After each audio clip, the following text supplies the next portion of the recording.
na buksan mo yung pintuan ng kapayapaan, right? Bukas ba? Oo. Baka konti lang. Hindi po. Bukas na bukas. Oo. Para sa kaayusan. Alright. Ayun naman ka, teka. Bukas na bukas po. Hindi pilit. Hindi po. Hindi ka pinilit. Hindi po. Hindi ka tinula. Dito. Galing sa puso. Oo. Okay. Magaling. So, ayan guys, madilim yung ilaw natin. At pagpasensyahan nyo na. Shout out sa lahat, sa lahat ng mga supporters natin dyan.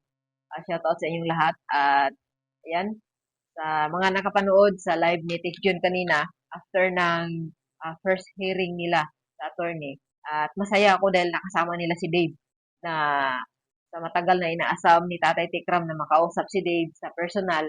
Ayan, nagkausap na sila in personal. So, naramdaman ko yung saya ni Tatay Tikram dahil siyempre nagpakaama din siya ni Dave at gusto niyang makausap ng personal. So, masaya na si Tatay Tikram ngayon. So, ayan, pero huwag pa rin tayong kampante kasi mamaya, alam niyo naman, yung mga wakwak, kapag nakita nila na masaya yung kalaban, baka mamaya, ano na naman ibibilog nila sa utak ni Dave.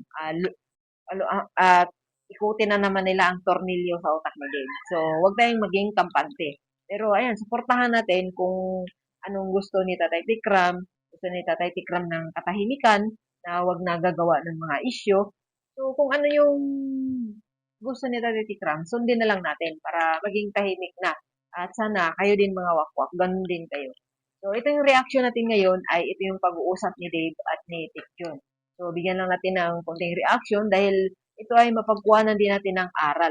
So, sa mga, ano dyan, sa mga may high pride dyan, no? Ito, mapagkuhanan natin to ng aral. So, ito, panoorin natin tong unang sasabihin ni Tikjun kay Dave.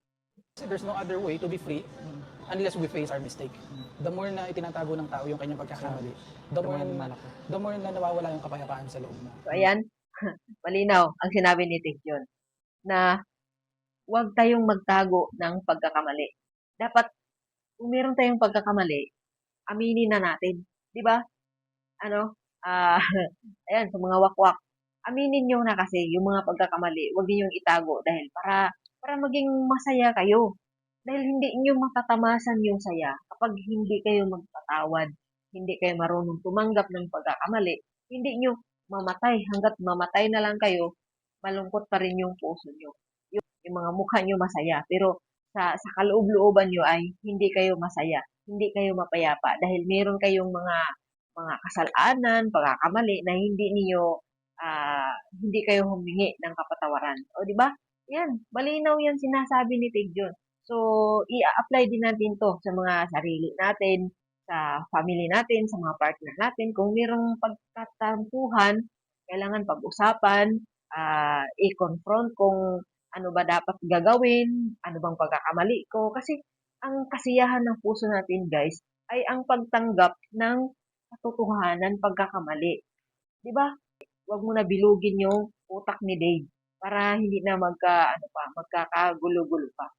O wag ka nang mag-post ng mag-post diyan kasi ito na nag-uusap na sila ni Dave at yung Tekram.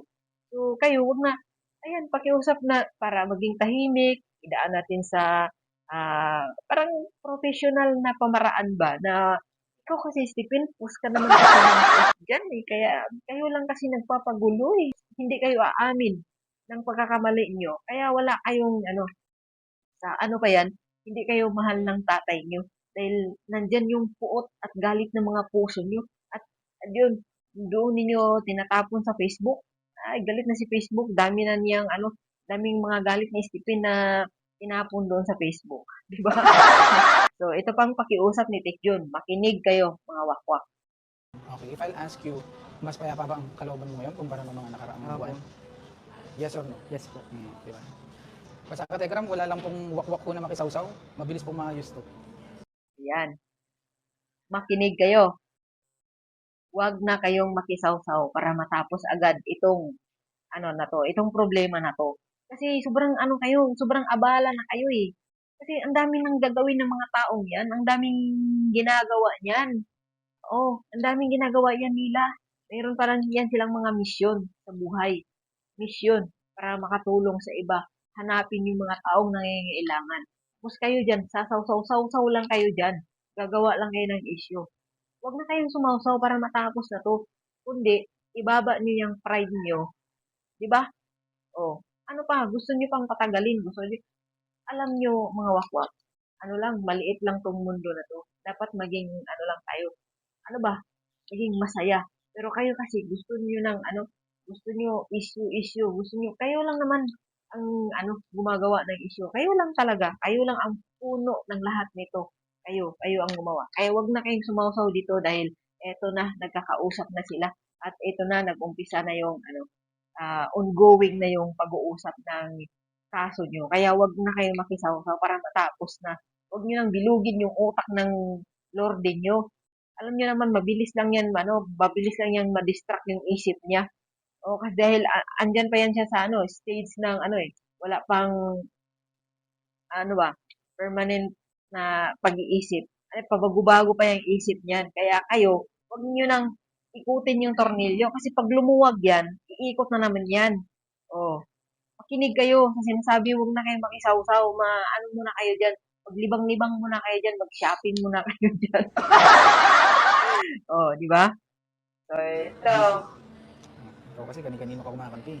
Kaya ako humihirap eh. I mean, buksan mo yung pintuan ng kapayapaan. Right? Bukas ba? Oo. Baka konti lang. Hindi po. Bukas na bukas. Oo. Para sa kaayusan. Alright. Ayun naman ka, teka. Bukas na bukas po. Hindi pilit.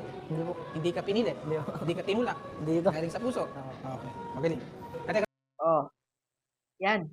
Buksan ang pintuan para sa kapayapaan. So, ayan. Yung Lorde nyo, bukas na ang kanyang puso para sa kapayapaan. Bukas na ang kanyang isip para sa kapayapaan. Tanggap niya na ang pagkakamali niya, humingi na siya ng tawad, tinanggap na niya kung ano yung mga pagkukulang, pagkakamali niya, pagkakasala niya, tanggap na niya. Kaya tayo din na mga nakapanood, wag na natin gawan ng issue dahil ito na, nagkapatawaran na sila. Binuksan na ang kanilang mga puso para sa kapayapaan ng lahat. O, di ba? O, yan. Hindi sinusi para buksan yung pinto niya, yung puso niya para sa kapayapaan. O, narinig niyo na yon mga wakwak ha. Mamaya, kung ano-ano na namang sasabihin niyo dyan ha. Ang mahalaga po is i-acknowledge po natin yung pagkakamali. Hanggat hindi ina-acknowledge yung pagkakamali, hindi mo matututunan yung aral dun sa karanasan na yun. Okay? O, di ba? Ano wala namang mawawala sa atin eh. So, dati ko pa yan sinasabi, walang mawawala sa atin kung, ano, tanggapin natin para hindi maging magulo pa ba, tanggapin na natin kung ano man yung naumpisahan, kung ano man yung mga mali na nagawa natin. Dapat, tanggapin natin ng taos-puso para, ano ba, maging open yung isip natin ba, para walang sagabal yung mga isip natin na payapa tayong mamuhay, kung saan tayo magpunta, masaya. Hindi yung mukha lang natin masaya, pero yung mga puso natin ay sobrang bigat dahil meron tayong tinatago sa puso natin. O, para paging masaya ka, babalik ka sa pagkabata. Diba? Di maging masaya na kayo. Para happy-happy lang. Ayan, naglilindol na. Marami ng mga nangyari sa ating mundo. Tapos kayo dyan, panay galit lang yung mga puso nyo dyan. So, ayan nagsusuri na si Dave. Ingat po palagi yung mga tito and tita. Kasi Lord na pong bahala sa inyo. So, sorry din po sa lahat po ng mga na-stress ko po dyan. Huwag na po yung mapa-stress. Especially sa mga ninong at ninang ko po. Dami mong na-stress. Na-stress mo ang buong mundo. Oh, nagsusuri na si Dave ha. Maliwanag na yung pagsusuri niya sa mga taong mga na-stress niya. O, di ba? Na-stress niya ang buong mundo, sabi ni Tech John. So, ayan, nagkausap-usap na sila. Pero, yun nga, sinasabi ko sa inyo, huwag pa rin tayo maging kampante hanggat hindi matatapos itong laban na to. Kasi, alam niyo naman na yung isip ni Dave ay mabilis lang yan.